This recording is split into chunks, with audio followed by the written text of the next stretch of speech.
সবাইকে আসসালামু আলাইকুম। রিয়াজ কিচেন থেকে নতুন আরও একটি রেসিপি নিয়ে আপনাদের মাঝে হাজির হলাম। আজকে তৈরি করব মুচমুচে ক্রিসপি চিকেন ফ্রাই, যেটা শুধু দেখতেই সুন্দর হবে না, খেতেও হবে অনেক মজার। আজকের এই রেসিপিটি দিল্লি স্টাইলের তৈরি করেছি, আশা করছি ভালো লাগবে। লাইক শেয়ার কমেন্ট করতে ভুলবেন না। চলে যাচ্ছি পুরো রেসিপিতে। আজকের এই চিকেন ফ্রাইগুলো আমি মুরগির লেগ পিস দিয়ে করব, তবে আপনারা মুরগির অন্যান্য অংশ ব্যবহার করতে পারেন, সমস্যা নাই। আমি এখানে প্রায় 1 কেজির মতো হবে মাংস নিয়েছি, আর এগুলি সবই আমি রানের মাংসটা ব্যবহার করেছি। আর ধুয়ে পানিটা ঝরিয়ে নিতে হবে। আর প্রত্যেকটা মাংসের টুকরোর মধ্যে আমি একটু কাট লাগিয়ে দিয়েছি, যেন মশলাটা খুব সুন্দরভাবে ভিতরে ঢুকতে পারে। এখানে আমি স্বাদ অনুযায়ী লবণ 1 চা চামচ পরিমাণে লবণ দিয়ে দিলাম, সেই সাথে 2 চা চামচ পরিমাণে আদা রসুন বাটা দিয়ে দিলাম। এখন আমি লেবু ব্যবহার করব। এখানে আমি একটি আস্ত লেবু 2 টুকরা করে রসটুকু বের করে দিয়ে দিচ্ছি। আর মুরগিটা অবশ্যই ধুয়ে এর পানিটা নিগড়িয়ে নিতে হবে, তাহলে খুব সুন্দরভাবে মশলাটা লেগে যাবে। এখন আমি খুব ভালো করে মাংসটাকে মাখিয়ে নিচ্ছি আদা রসুন লবণ দিয়ে। তো খুব ভালো করে যখন মাখানো হয়ে যাবে, তখন এটাকে রেস্টে রেখে দিতে হবে প্রায় আধা ঘন্টার জন্য। আপনাদের হাতে সময় কম থাকলে 15 থেকে 20 মিনিটের মতো রেখে দিতে পারেন। আমি আধা ঘন্টা পরে ফিরে এলাম, ঢাকনাটাকে এখন উঠিয়ে দিচ্ছি। এখন দিয়ে দিচ্ছি 2 চা চামচ পরিমাণে ধনিয়া গুঁড়া এবং সেই সাথে 1 চা চামচ উঁচু করে মরিচের গুঁড়া দিয়ে দিলাম। স্বাদ অনুযায়ী ঝালটা বাড়িয়ে কমিয়ে দেওয়া যাবে। সেই সাথে 1 চা চামচ করে আমি ভাজা জিরার গুঁড়া দিলাম এবং সেই সাথে 1 চা চামচ চাট মশলা এবং আধা চা চামচ পরিমাণে গরম মশলা গুঁড়া, সেই সাথে আধা চা চামচ পরিমাণে বিট লবণ দিয়ে দিলাম। সেই সাথে এখানে আমি 1 চা চামচ পরিমাণে কালো গোলমরিচের গুঁড়াও দিয়ে দিলাম। এখন দিয়ে দিচ্ছি 2 টেবিল চামচ পরিমাণে ময়দা। আপনারা ময়দার পরিবর্তে এখানে বেসনটা ব্যবহার করতে পারেন। সেই সাথে 4 টেবিল চামচ পরিমাণে কর্নফ্লাওয়ার দিতে হবে। এতে করে আজকের এই চিকেন ফ্রাইটা খুবই ক্রিস্পি হবে। সেই সাথে এখানে আমি কিছুটা কাশ্মীরি মরিচের গুঁড়া ব্যবহার করেছি, যেন চিকেন ফ্রাইয়ের কালারটা সুন্দর আসে। তো সব কিছু দেওয়া হয়ে গেলে খুব ভালো করে মাখিয়ে নিতে হবে।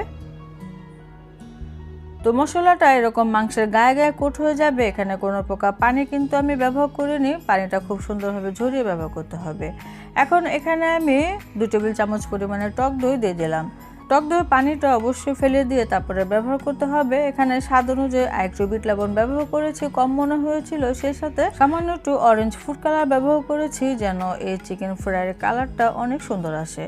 এখন সমস্ত কিছু দেওয়া হয়ে গেলে খুব ভালো করে কোট করে নিতে হবে, যেন এই মশলাটা মাংসের গায়ে খুব সুন্দরভাবে লেগে যায়।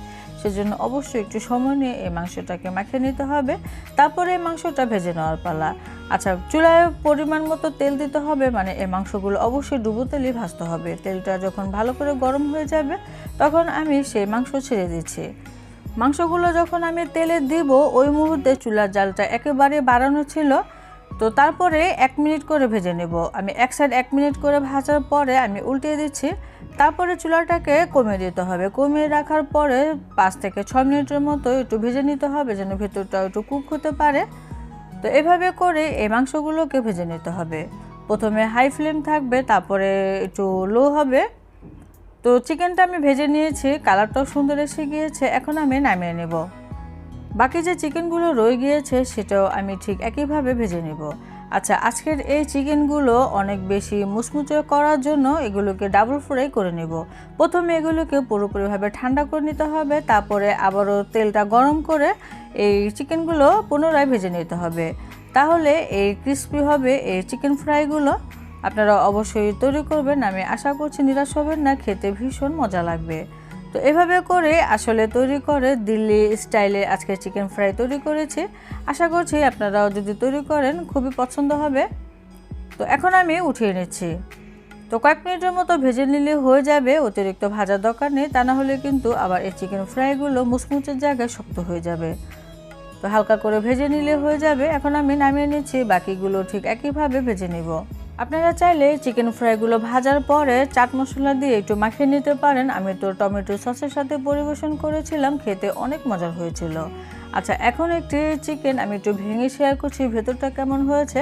ভেতরটা অনেক জুসি এবং উপরটা একবারে ক্রিস্পি। সব কিছু মিলিয়ে আসলে এই চিকেন ফ্রাইটা খেতে অসাধারণ। আপনারা তৈরি করবেন, আশা করছি ভালো লাগবে। টমেটো সসের সাথে খেতে তো মজা লাগে, সেই সাথে উপরে কিছুটা চাট মশলা এবং একটু লেবুর রস এবং সেই সাথে একটু কাঁচা পেঁয়াজ, এগুলো দিয়ে মিশে যখন খাবেন তখন অসাধারণ লাগে।